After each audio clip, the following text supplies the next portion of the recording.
यमुना के किनारे धर्मस्थान नामक एक नगर था। उस नगर में गणाधिप नाम का राजा राज करता था। उसी में केशव नाम का एक ब्राह्मण भी रहता था। ब्राह्मण यमुना के तट पर जप तप किया करता था। उसकी एक पुत्री थी जिसका नाम मालती था। वह बड़ी रूपवती थी। जब वह ब्याह के योग्य हुई तो उसके माता पिता और भाई को चिंता हुई। संयोग से एक दिन जब ब्राह्मण अपने किसी यजमान की बारात में गया था और भाई पढ़ने गया था, तभी उनके घर में एक ब्राह्मण का लड़का आया। लड़की की मां ने उसके रूप और गुणों को देखकर उससे कहा कि मैं तुमसे अपनी लड़की का ब्याह करूंगी।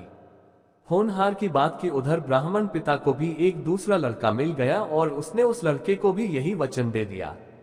उधर ब्राह्मण का लड़का जहां पढ़ने गया था वहां वह एक लड़के से यही वादा कराया।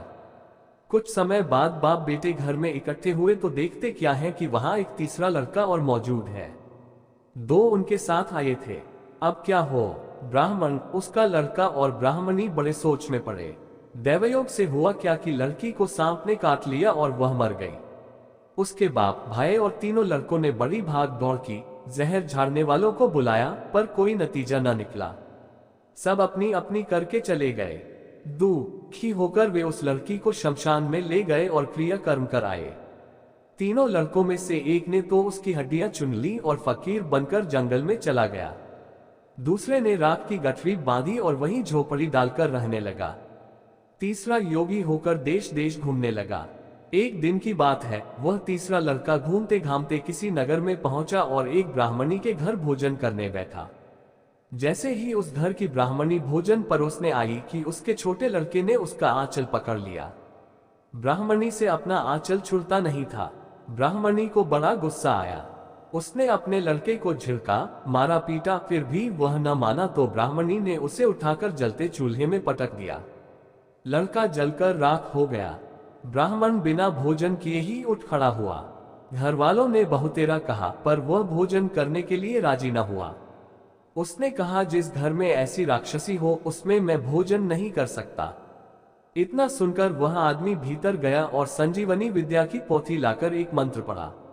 जलकर राख हो चुका लड़का फिर से जीवित हो गया।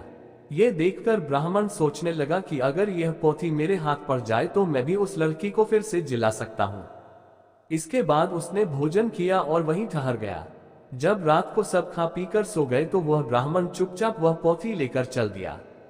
जिस स्थान पर उस लड़की को जलाया गया था वहां जाकर उसने देखा कि दूसरे लड़के वहां बैठे बातें कर रहे हैं।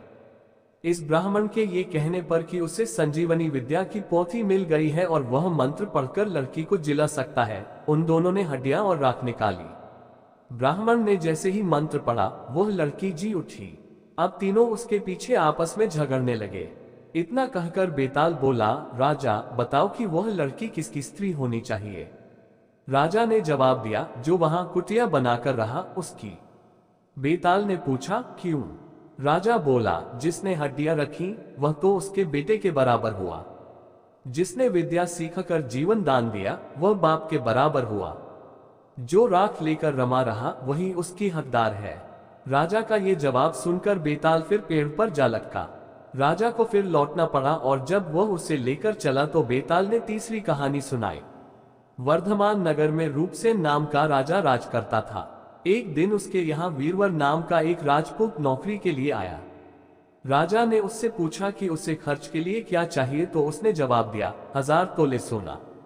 सुनकर सबको बड़ा आश्चर्य हुआ। राजा ने पूछा, तुम्हारे साथ कौन कौन है? उसने जवाब दिया, मेरी स्त्री, बेटा और बेटी। राजा को और भी अचंभा हुआ। आखिर 4 जने इतने धन का क्या करेंगे? फिर भी उसने उसकी बात मान ली। उस दिन से वीरवर रोज 1000 तोले सोना भंडारी से लेकर अपने घर आता। उसमें से आधा ब्राह्मणों में बांट देता, बाकी के 2 हिस्से करके एक मेहमानों, वैरागियों और सन्यासियों को देता और दूसरे से भोजन बनवाकर पहले गरीबों को खिलाता, उसके बाद जो बचता उसे स्त्री बच्चों को खिलाता, आप खाता।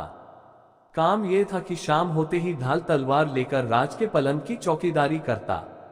राजा को जब कभी रात को जरूरत होती वह हाजिर रहता। एक आधी रात के समय राजा को मरघट की ओर से किसी के रोने की आवाज आई। उसने वीरवर को पुकारा तो वह आ गया।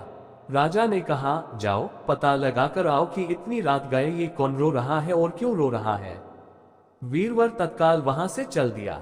मरघट में जाकर देखता क्या है कि सिर से पांव तक एक स्त्री गहनों से लदी कभी नाचती है, कभी कूदती है और सिर पीट पीट कर रोती है, लेकिन उसकी आंखों से एक बूंद आंसू की नहीं निकलती।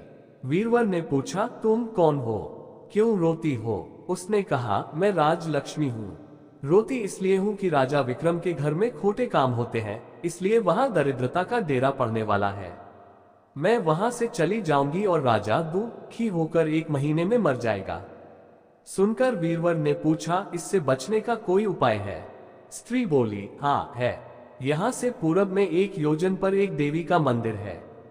अगर तुम उस देवी पर अपने बेटे का शीश चढ़ा दो तो विपदा टल सकती है। फिर राजा 100 बरस तक बेखट के राज करेगा। वीरवर घर आया और अपनी स्त्री को जगाकर सब हाल कहा। स्त्री ने बेटे को जगाया, बेटी भी जाग पड़ी। जब बालक ने बात सुनी तो वह खुश होकर बोला, आप मेरा शीश काटकर जरूर चढ़ा दे। एक तो आपकी आज्ञा, दूसरे स्वामी का काम, तीसरे ये देह देवता पर चढ़े, इससे बढ़कर बात और क्या होगी? आप जल्दी करें। वीरवर ने अपनी स्त्री से कहा, अब तुम बताओ। स्त्री बोली, स्त्री का धर्म पति की सेवा करने में है। निदान चारों जने देवी के मंदिर में पहुंचे। वीरवर ने हाथ जोड़कर कहा, हे देवी, मैं अपने बेटे की बलि देता हूँ।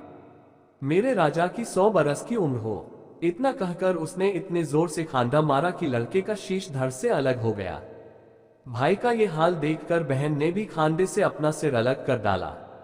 बेटा बेटी चले गए तो दुखी माँ ने भी उन्हीं का रास्ता पकड़ा और अपनी गर्दन काट दी। वीरवर ने सोचा कि घर में कोई नहीं रहा तो मैं ही जीकर क्या करूंगा। उसने भी अपना सिर काट डाला। राजा को जब यह मालूम हुआ तो वह वहां आया। उसे बड़ा दुख हुआ कि उसके लिए 4 प्राणियों की जान चली गई। वह सोचने लगा कि ऐसा राज करने से धिक्कार है।